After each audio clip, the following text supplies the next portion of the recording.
So 2 videos in one day. 2 videos. Someone should buy me a cookie. I deserve it. Now let's get on with today's video. So we are talking about Bankera, and their plan is to build a digital bank on the blockchain, as well as, they're not just going to be your typical, bank when you think of a bank, where they are only going to, deposit, have a debit card and stuff. They actually have some very big plans when I read their white papers and when I read their website. They don't want to just do loans and deposits and stuff. They don't want to just do things, withdrawals, deposits. They're going to be doing ETFs. And for those of you who aren't familiar with the stock market, an ETF is an exchange traded fund. It is basically it's sold on the stock market like a mutual fund, but it's not like a mutual fund where it's bought privately when you have to pay like a monthly fee and stuff. It's sold like a stock, but it's a stock that's a collection of different stocks. Does that make sense? So if you bought a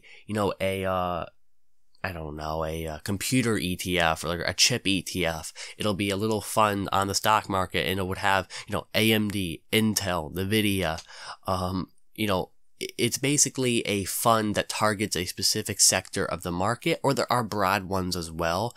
I know this because, as many of you know, although I am more involved with crypto these days, I did get my start investing in the stock market. I've learned a lot through that, a lot that applies to crypto. So they're going to have ETFs. They're going to have crypto funds, which I'm very interested in. This is probably their biggest selling point for me. Basically, it's going to have a collection of different crypto tokens and cryptocurrencies in each fund. Now, this is probably the thing I'm most interested in, because think about it. We know crypto is going to grow dramatically.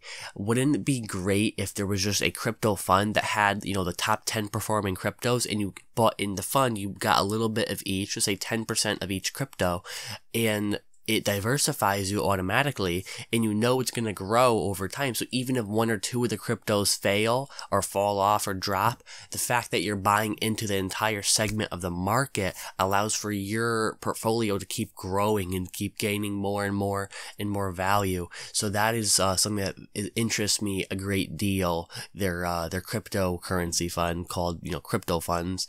I'm sure they'll have a ton of different ones of those. They are going to have a robo-advisor for wealth management. A robo-advisor is, have you ever seen those ads? You might see them on my videos for Stash and Betterment. It's basically like they allocate your money to different things and to different bonds and stocks. And I guess theirs, of course, would have bonds and stocks, as well as crypto stocks, crypto ETFs, things like that, like funds, I should say, crypto funds. So yeah, that's really interesting stuff with that. Bankera will also offer investment banking services, including financing corporate strategies for business clients.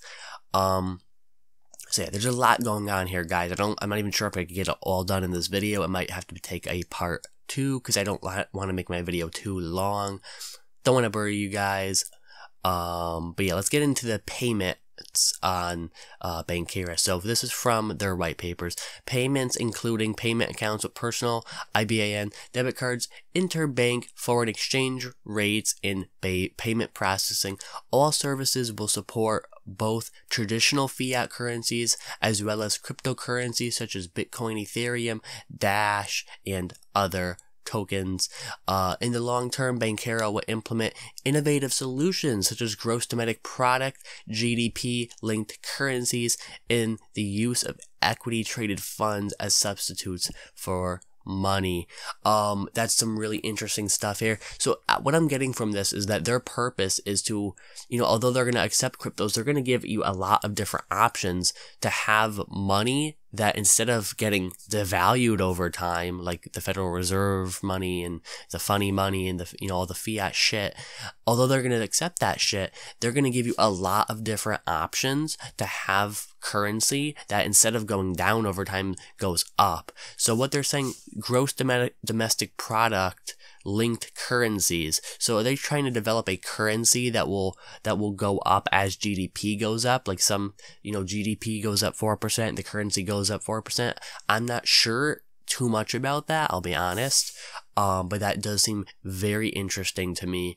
They're trying things that not many people have tried, and they're bold. That's what I could say about Bankera at this moment. They haven't delivered a ton of stuff yet, although they do have some services out. They haven't delivered a ton of stuff yet, but that also means that if they do, now's the time to get in, because this is the time to where you're going to be able to get in as an early adopter, and if they explode, you're going to make a lot of money. You're going to do very well with the company. Now, I am going to disclose this. Bankera is not paying me for this video. Bankera, I'm not even bought in. I did not participate in the ICO. I am waiting a little bit because I don't want to throw my money around into things that I'm not completely sure about, but I will say this. I think they are very interesting, and I am definitely interested. I might just give it a few more months to see how it goes. And yeah. Now, let's get into the concerns.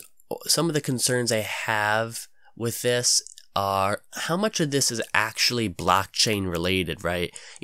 Anyone could just make a non-blockchain service on the web, like, hey, we're going to convert Bitcoin into US dollars automatically. Like if you're going to go on like a website like Amazon, let's say they had something on there to buy Bitcoin with a product, it automatically sells the Bitcoin, and obviously there would probably be a fee, and then Amazon will get the currency instead, the US dollar.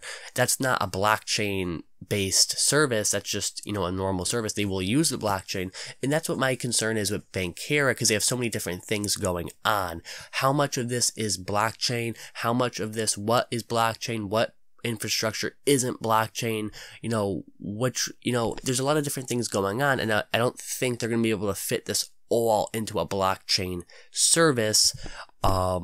But nonetheless, even if they get most of it into a crypto service, it would still be quite interesting. Even if they got 60% of this, and then the other 40% was externally based services written in different coding languages and whatever, that still would be very interesting to me. I just don't know where their percentages lie, which, is it going to be half and half, 60-40? Is only a little bit's going to be based on blockchain technology? Is the rest going to be, written in other things? But yeah, they're also very much intertwined with Spectre. I don't know that much about them, so I'm not going to get into that much. So overall, I would rate Bankera as interesting. I don't think I'm going to put money into them yet. I did not participate in the ICO, just telling you guys. I don't own anything with them. But they are very interesting, and I probably will, try and get involved with them in the next coming months. It's just right now I've been putting a lot more money into Bitcoin and into Ethereum and things like that. But they are very interesting. I don't want to keep repeating myself, but if you are interested, I will link their website in the description. That is not an affiliate link. That is just me, so you don't have to go search it and stuff. I will also link to their white papers, and where you could read even more in depth. I don't want to make a half-hour long video talking about everything, which I could. I love to talk about cryptos, but I don't think anyone's going to want to watch that, because let's face it, time is the most valuable commodity, and we can't sit here just, just wasting our time away. Not saying that this is wasting, but, it's definitely, it can get tiring after a while going over every pro, every con, but overall, more pros than con. Bankera is very interesting. Definitely coming months, going to be looking very closely at it. If you enjoyed this video, leave a like, subscribe, share the video. Helps me out a lot. One more con is their debit card. Their fees on using their debit card, not too good. There are better ones out there. But as they grow, I'm sure they could reduce fees and things like that. But that is it for this video. Have a wonderful day, and I'll see you next time. Peace out.